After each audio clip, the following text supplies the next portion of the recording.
네, 안녕하십니까. 네, 천천히 해주셔도 됩니다. 감사합니다.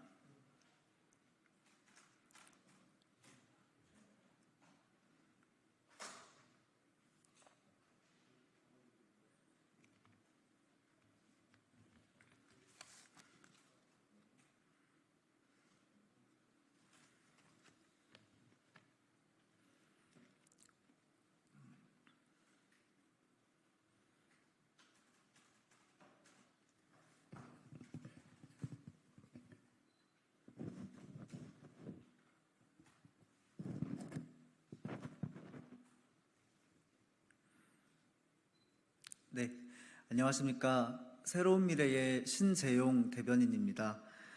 오늘은 두 가지 브리핑을 하려고 여기에 섰습니다. 첫 번째로는 외교부의 2023년도 일본 개황 자료에서 일본의 역사 왜곡 및 과거사 반성 발언을 통째한 사실에 관련된 브리핑을 시작하도록 하겠습니다. 외교부 자료 삭제, 윤석열 정부는 일본의 역사 왜곡을 덮으려 하는가?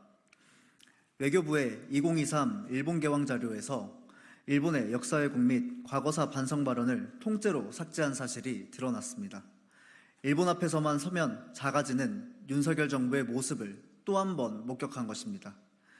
이번 사태는 처음이 아닙니다.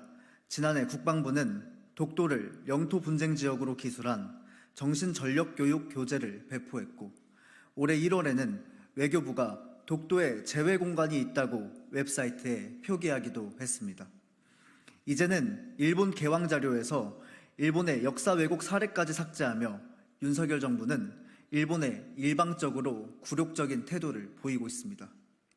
외교부는 이에 대해 약식으로 빨리 만들다 보니 분량이 기존보다 줄었다고 해명했습니다. 그러나 약식본이라는 핑계로 역사적 사실을 삭제했다는 것은 납득할 수 없는 해명입니다. 특히 당시 윤석열 대통령의 일본 방문을 앞두고 자료가 게시된 점을 감안할 때 의도가 뻔히 드러납니다. 역사를 잊은 민족에게 미래는 없다는 말이 있습니다. 대한민국 정부는 역사를 왜곡하거나 지우려는 시도를 멈춰야 합니다. 외교부가 삭제한 일본의 역사 왜곡과 과거사 반성 발언들은 단순한 참고 자료가 아닙니다. 이는 향후 한일 관계를 올바르게 정립하기 위한 귀중한 기록입니다. 윤석열 정부는 이제라도 국민의 자존심과 국격을 지키기 위해 기존 기록들을 복구하고 일본의 역사 왜곡에 대해 강경하게 대응해야 합니다. 국민들은 계속되는 대일 굴욕 외교에 분노하고 있습니다. 과거를 직시하고 미래로 나아가야 건강한 한일 관계가 조성된다는 것을 명심하십시오. 이어서 이번 22대 국회가 개원하면서 더불어민주당이 제출한 1호 당론인 민생위기 극복 특별조치법에 대해 비판하는 브리핑을 하고자 합니다. 포퓰리즘의 끝은 어디인가? 민주당 이재명 대표의 전국민 지원금 무차별 살포 주장을 비판한다. 더불어민주당이 제22대 국회 개원과 동시에 당론 1호 법안으로 제출한 민생위기 극복 특별조치법은 표를 얻기 위한 인기 영합적 정책의 끝을 보여줍니다.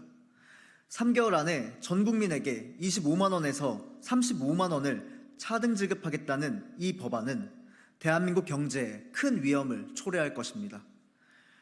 현금성 지원으로 단기적인 소비 진작은 일어날 수 있지만 재정적 부담은 미래 세대에게 고스란히 전가됩니다. 경제 활성화와는 거리가 멀고 일회성으로 끝나는 반짝 이벤트에 불과할 뿐입니다.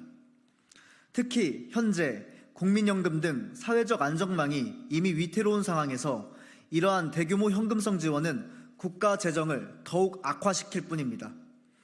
이재명 대표는 마치 대단한 법안을 제안한 것처럼 말하지만 결국 이는 총선에서의 승리에 도취해 정쟁과 포퓰리즘을 조장하는 입법 밀어붙이기 그 이상 그 이하도 아닙니다.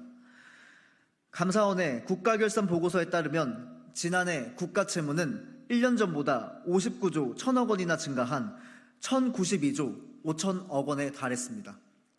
이런 상황에서 13조 원 이상의 예산이 필요한 25만 원, 35만 원 민생지원금 지급 법안은 국가의 경제적 부담을 더욱 크게 가중시킬 것입니다.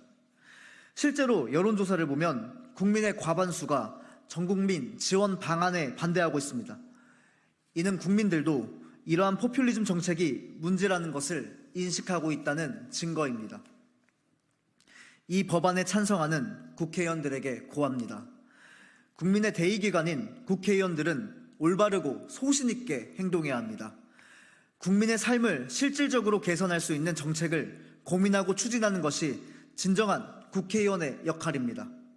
소신 없이 인기 영합적인 정책에 휩쓸리고 옳은 결정을 외면한다면 왜 국회의원을 하려 하는지 묻지 않을 수가 없습니다. 민주당은 지금이라도 국민의 목소리에 귀를 기울이고 국가의 미래를 생각하는 책임 있는 정책을 제시하기 바랍니다.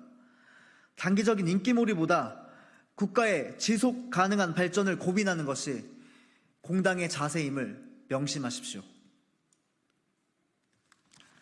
감사합니다.